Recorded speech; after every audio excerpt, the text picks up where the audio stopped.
जय हिंद साथियों, आज के इस क्लास में आप सभी का बहुत बहुत स्वागत है।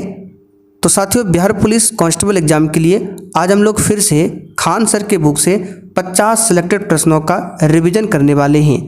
तो आप लोग पूरा सेट को ध्यान से लगाइएगा और 50 प्रश्न में से कितने क्वेश्चन आप बना पाते हैं ये सेशन के लास्ट में कमेंट करके बताना है। तो साथियों, आज का पहला क्वेश्चन देखिए, निम्न में से कौन सा कथन हरित क्रांति के बारे में सही नहीं है।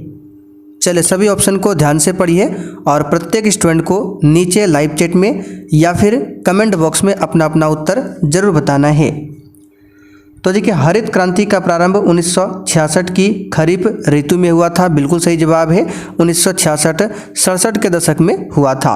इसका प्रारंभ अधिक उपज देने वाले बीजों के उपयोग से हुआ था, ये भी सही है। प्रारंभ में इसका लाभ पंजाब, हरियाणा और पश्चिमी उत्तर प्रदेश को मिला, ये भी सही है। यह केवल चावल के उत्पादन में सफल हुई, ये गलत है। हरित क्रांति जो है इसमें गेहूं के उत्पादन में भी वृद्धि हुई थी, ना केवल चावल में। तो ये वाला कथन क्या है, गलत है। अगला क्वेश्चन देखिए, शक्ति गुणांक का मान होता है। चलिए क्वेश्चन नंबर 2 के लिए आप लोग आंसर बताइए और साथियों सेशन के लास्ट में आप सभी को कमेंट करके अपना अपना स्कोर जरूर बताना है।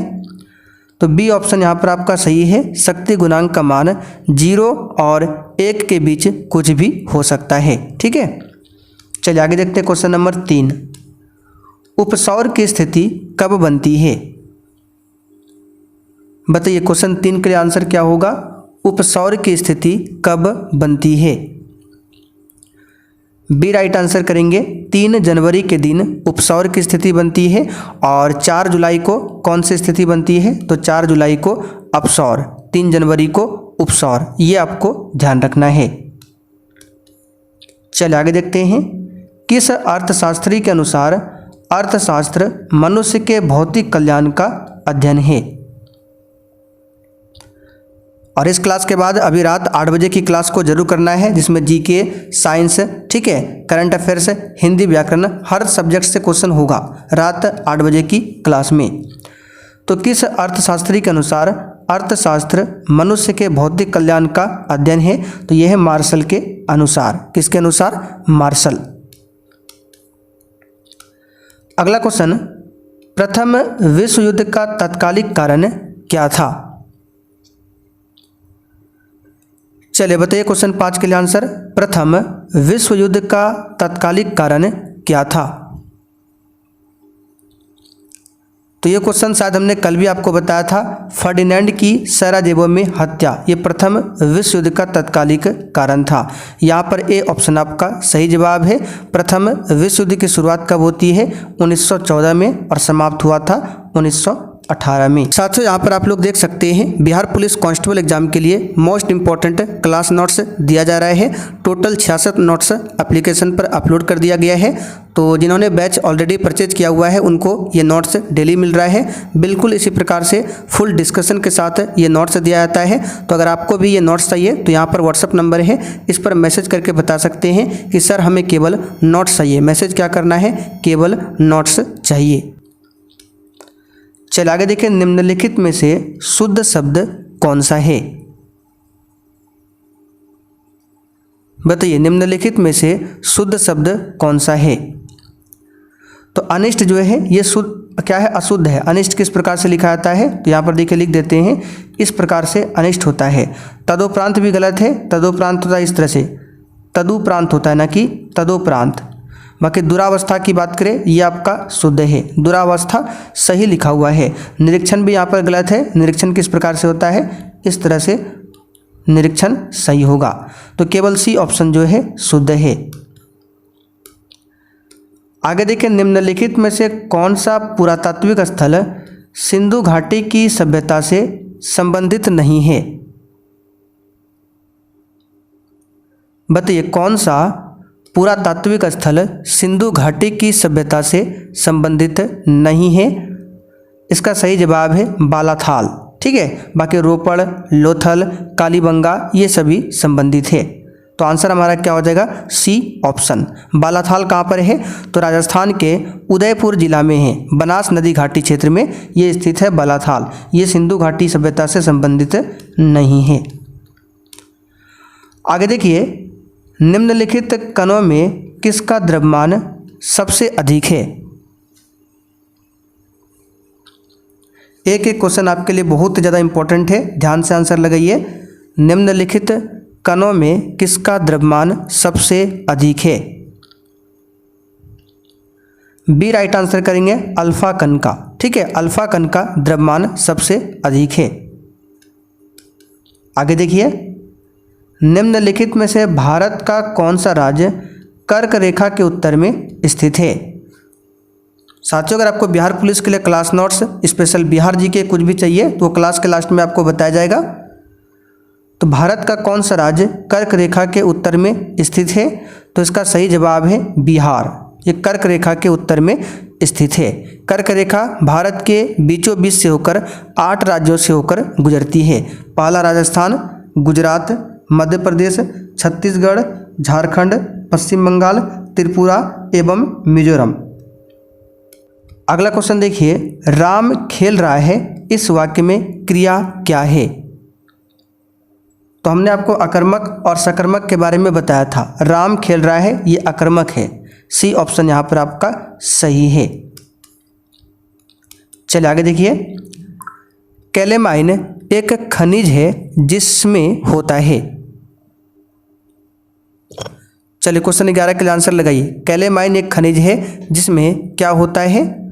तो इस क्वेश्चन का सही जवाब है Zn-CO3। ठीक है, क्या होगा? Zn-CO3। आगे देखिए, पुष्प के किस भाग से केसर उत्पन्न होती है? ये क्लास आप लोग रिवीजन के तौर पर लीजिएगा और फटाफट से आंसर लगाते चलिए। पुष्प के किस भाग से केसर उत्पन्न होती है? इसका सही जवाब क्या होगा? वर्तिकाग्र या फिर वर्तिका भाग से केसर उत्पन्न होता है। ये क्वेश्चन कई बार आपको करा चुके हैं। चलिए आगे देखिए, अमोनियम आयन बताइए क्या है?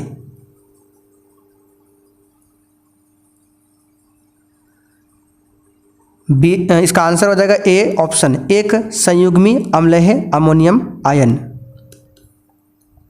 चलिए आगे देखिए, किस समिति ने भारत के संविधान में मूल कर्तव्यों को सम्मिलित करने की सिफारिश की? बताइए, किस समिति ने भारत के संविधान में मूल कर्तव्यों को सम्मिलित करने की सिफारिश की? सिंपल सा क्वेश्चन है, सरदार स्वर्ण सिंह समिति। ठीक है, इसी समिति की सिफारिश पर 1976 में 10 मूल कर्तव्यों को जोड़ा गया था। फिर बाद में 11वां मौलिक कर्तव्य को 2002 में जोड़ा जाता है 86वां संविधान संशोधन के तहत। चलिए आगे देखते हैं, निम्न में से किस गैस को मार्स गैस के नाम से जाना जाता है?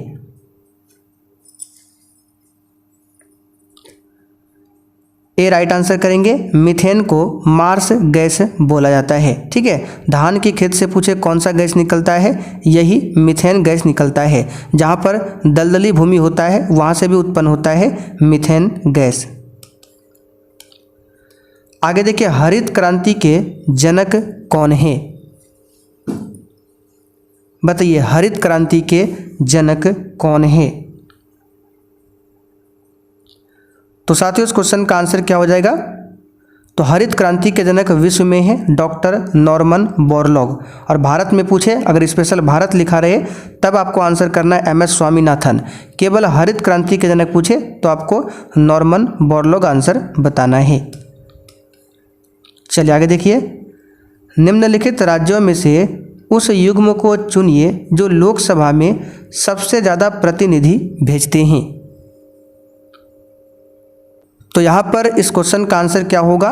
उस राज्यों का युग्म बताना है जो लोकसभा में सबसे ज़्यादा प्रतिनिधि भेजते हैं। तो ये हो जाएगा डी ऑप्शन, बिहार से 40 है, आंध्र प्रदेश और राजस्थान दोनों से 25-25 है।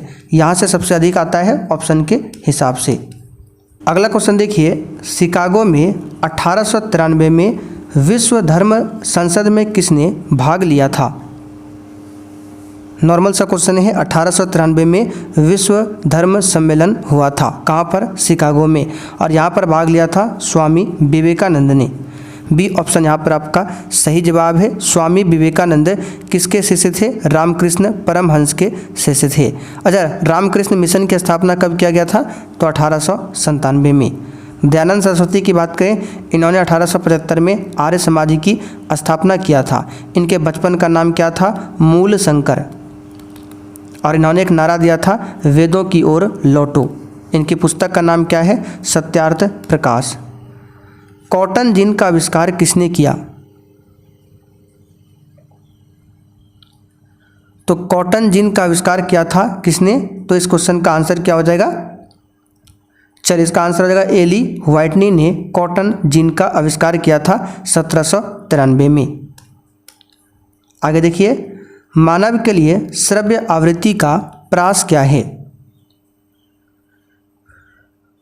बताइए, मानव के लिए श्रव्य आवृत्ति का परास क्या है? तो 20 हर्ट्ज से लेकर 20,000 हर्ट्ज तक। कई बार बता चुके हैं, 20,000 हर्ट्ज को कभी कभी 20 किलो हर्ट्ज भी लिखा जाता है। ठीक है, चलिए आगे देखिए, जीन प्रवर्धन तकनीक जिसे पीसीआर कहते हैं, इसको किसने विकसित किया था? और देखिए, जिसने अभी तक सेशन को लाइक नहीं किया है, आपसे रिक्वेस्ट है आप लोग सेशन को साथ में लाइक करते हुए चलिए। तो इसको विकसित करने का श्रेय आता है कैरी मुलिस को। तो यहाँ पर देखिए सिर्फ मुलिस दिया हुआ है, कैरी मुलिस को जाता है। चलिए आगे देखिए, choose the suitable word from choice given to make the sentence meaningful. I need dash for my car. तो आई नीड, मुझे ज़रूरत है अपनी कार के लिए क्या? पेट्रोल। तो पेट्रोल का स्पेलिंग क्या होता है? तो ये पता होना चाहिए। पेट्रोल देखिए यहाँ पे ये गलत है, ये भी गलत है, ये भी गलत है। डी ऑप्शन में सही है, पेट्रोल। इस प्रकार से लिखा जाता है। चलिए, निम्न में से किसे भारत का नेपोलियन कहा जाता है? सब नॉर्मल क्वेश्चन है, फटाफट से आंसर लगाते चलिए। तो भारत का नेपोलियन समुद्रगुप्त को कहा जाता है। समुद्रगुप्त के दरबारी कवि कौन थे? हरिसेन, जिसने प्रयाग प्रशस्ति लेख की रचना किया है। आप लोग कमेंट करके बताइए, प्रयाग प्रशस्ति लेख किस भाषा में है? चलिए, choose the correct synonym. Sai का यहाँ पर आपको सिनोनिम बताना है। तो इसका मतलब होता है शर्मिला। क्या होता है? शर्मिला। और विकल्प के हिसाब से इसका आंसर हो जाएगा सी वाला ऑप्शन। ठीक है, चलिए, वर्मी कंपोस्ट में संलग्न मुख्य जीव का नाम क्या है?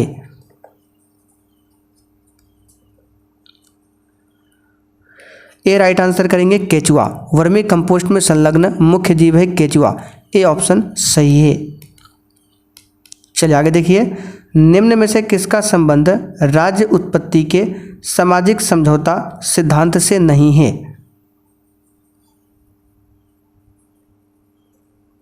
बताइए, किसका संबंध राज्य उत्पत्ति के सामाजिक समझौता सिद्धांत से नहीं है? तो ये हो जाएगा मिल का।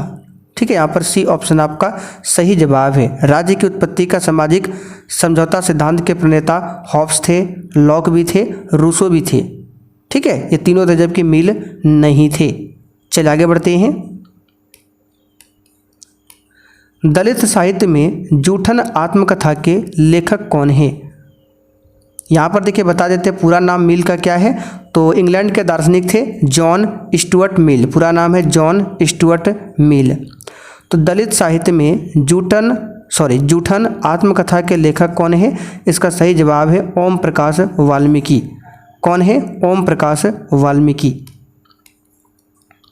चलिए, क्वेश्चन इंपॉर्टेंट है। पीपुल्स वॉर ग्रुप किससे संबंधित है?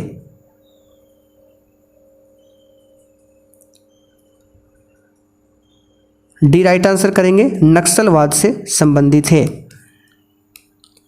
निम्नलिखित में से कौन सी समिति चुनाव सुधारों से संबंधित नहीं है?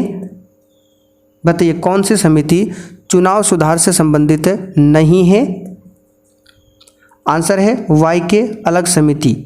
ये चुनाव सुधार से संबंधित नहीं है, ये गरीबी की आकलन से संबंधित है। वाई के अलग समिति। बाकी दिनेश गोस्वामी समिति, तारकुंडे समिति, इंद्रजीत गुप्ता समिति, ये सभी चुनाव सुधार से संबंधित है। कल्चरल रिवॉल्यूशन के समय कम्युनिस्ट पार्टी ऑफ चाइना के प्रमुख कौन थे? आंसर है माओ जेडोंग। कौन थे? माओ जेडोंग।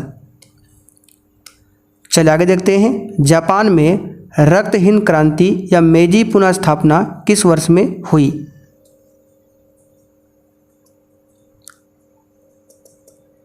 बी राइट आंसर करेंगे 1868। भारतीय संविधान की कौन सी अनुसूची राज्यसभा में राज्यों और संघ राज्य क्षेत्र के स्थान आवंटन से संबंधित है? देखिए, संविधान में टोटल 12 अनुसूचियां हैं और 12 के नाम आपको ध्यान रखना है। पहली में क्या है, दूसरा में क्या है, तीसरा में क्या है, सब कुछ बता चुके हैं। तो इस क्वेश्चन का जो आंसर हो जाएगा चौथी अनुसूची, कल भी बताए थे, चौथी अनुसूची। निम्नलिखित में से उच्च चालक कौन सा है?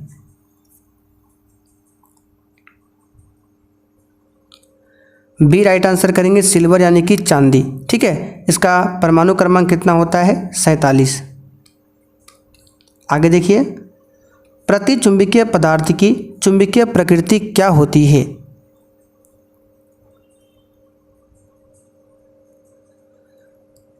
तो प्रति चुंबकीय पदार्थ की चुंबकीय प्रकृति ऋणात्मक होती है। इसको याद रखिएगा, ऋणात्मक होती है।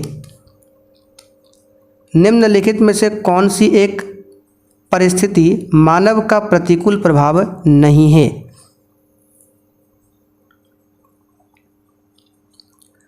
तो 35 के लिए यहाँ पर आपका आंसर क्या हो जाएगा? तो इसका सही जवाब हो जाएगा ऑप्शन सी, सामाजिक वानिकी। चलिए आगे देखते हैं। वंशागति का क्रोमोसोमवाद का सिद्धांत किसने प्रस्तुत किया था?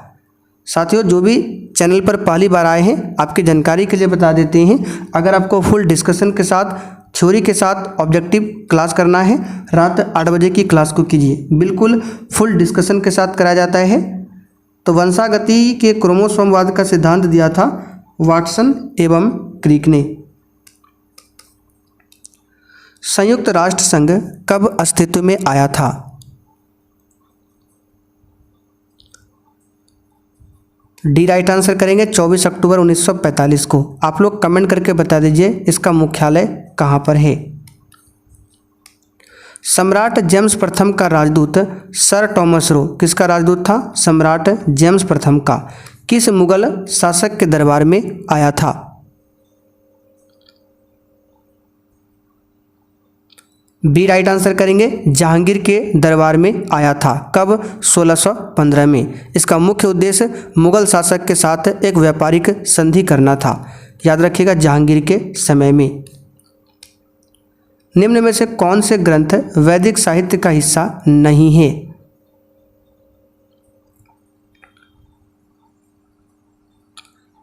तो वैदिक साहित्य से तात्पर्य उस साहित्य से है जिसमें वेद, ब्राह्मण, आरण्यक, उपनिषद शामिल होते हैं। इसमें कौन सा नहीं है ये बताना है।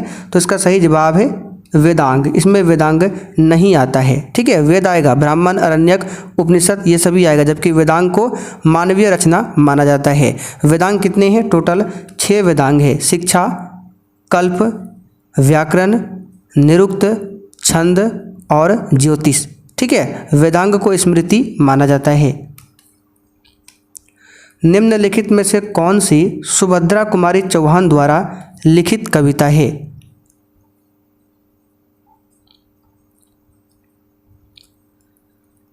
आंसर होगा झांसी की रानी। हिंदी भाषा की कवित्री सुभद्रा कुमारी चौहान द्वारा लिखी गई कविता है झांसी की रानी। अज्ञेय की अरे यायावार रहेगा याद किस विधा से संबंधित है?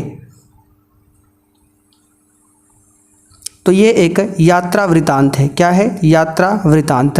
ए ऑप्शन आपका सही जवाब है। इसके रचनाकार कौन है? तो अज्ञेय इसके रचनाकार है। अरे यायावार रहेगा याद। रचना वर्ष कब है? तो 1953 में लिखा गया था। चलिए आगे देखिए।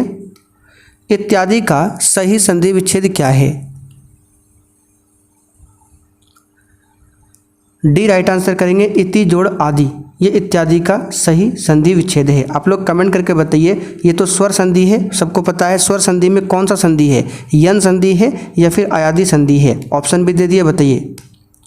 संप्रभुता के बहुलवादी सिद्धांत के प्रवर्तकों को पहचानिए।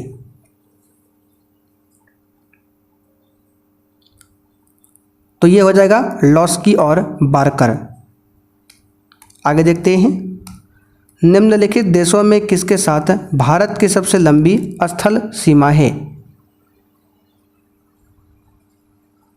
तो नॉर्मल सा क्वेश्चन है, बांग्लादेश के साथ है, बांग्लादेश के साथ। सबसे कम पूछे अफगानिस्तान के साथ है 106 किलोमीटर। वैद्यनाथ मिश्र किस कवि का मूल नाम है?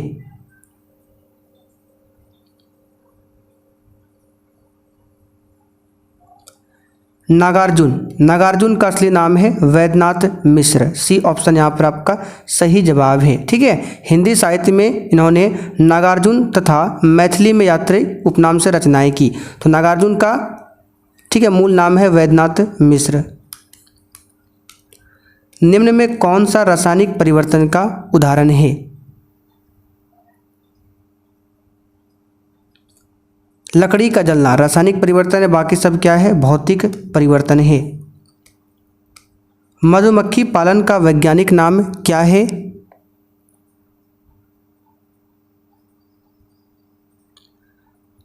एपीकल्चर। क्या है? एपीकल्चर। ठीक है, सेरीकल्चर में रेशम कीट का पालन होता है, पीसी कल्चर में मत्स्य पालन होता है, हार्टिकल्चर बागवानी से संबंधित है, वर्मी कल्चर बताइए किससे संबंधित है?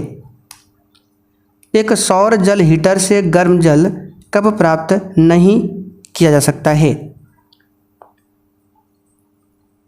तो दिमाग लगाइए, सौर जल हीटर है तो धूप में ही होगा। तो यहाँ पर इस क्वेश्चन का आंसर क्या होगा? बादल छाए हुए दिन में नहीं होगा। ऊपरी वायुमंडल की ऊपरी परत निम्न में से किसके कारण कम हो रही है? बी राइट आंसर करेंगे, सीएफसी गैस क्लोरोफ्लोरोकार्बन के कारण। चलिए लास्ट क्वेश्चन देखिए, यहाँ पर कौन सा युग्म सही नहीं है?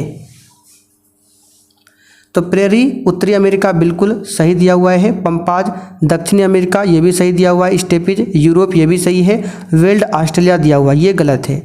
वेल्ड घास के मैदान दक्षिण अफ्रीका में पाए जाते हैं। ठीक है, दक्षिण अफ्रीका में। तो यहाँ पर डी वाला ऑप्शन आपका सही जवाब है। तो साथियों आज के लिए इतना ही। अब आप लोग कमेंट करके बताइए आपने आज कितने क्वेश्चन सही किए। और जिनको भी बिहार पुलिस के लिए क्लास का नोट चाहिए, ठीक है, स्पेशल बिहार जीके का नोट चाहिए, क्वेश्चन बैंक चाहिए, साथ में जो सब्जेक्ट वाइज छोटा छोटा नोट्स होता है वो भी चाहिए, तो इसके लिए आपको एप्लीकेशन डाउनलोड करना है। कौन सा? तो यहाँ पर आपको दिखा रहे हैं, जो नए हैं देख लीजिए, बाकी जिनको पता है आप लोग जो छोड़कर जा सकते हैं। जो बैच ऑलरेडी परचेज किए हुए हैं उनको ये बैच लेने की ज़रूरत नहीं है। तो ये है बिहार पुलिस के लिए क्लास नोट्स वाला बैच। सबसे पहले आपको प्ले स्टोर से ये वाला एप्लीकेशन डाउनलोड कर लेना है, लिंक डिस्क्रिप्शन बॉक्स में मिल जाएगा, या फिर व्हाट्सअप मैसेज कीजिए, यहाँ पर देखिए नंबर लिखा हुआ है, यहाँ पर भी लिंक मिल जाएगा। एप्लीकेशन को इंस्टॉल करने के बाद ऑल कोर्स पर क्लिक करना है और सबसे नीचे आपको इस तरह से मिलेगा फोटो। ठीक है, देख लीजिए बैच का फोटो। इसी तरह से यहाँ पर पेमेंट कटा के इस बैच को ले सकते हैं। बहुत ही कम दाम में ये मिल रहा है, तो ऑफर सीमित समय के लिए फटाफट से आप लोग ले सकते हैं। बाकी इसमें क्या क्या मिलेगा वो आप व्हाट्सएप नंबर पर मैसेज कीजिए, वहाँ पर भी आपको बता दिया जाएगा।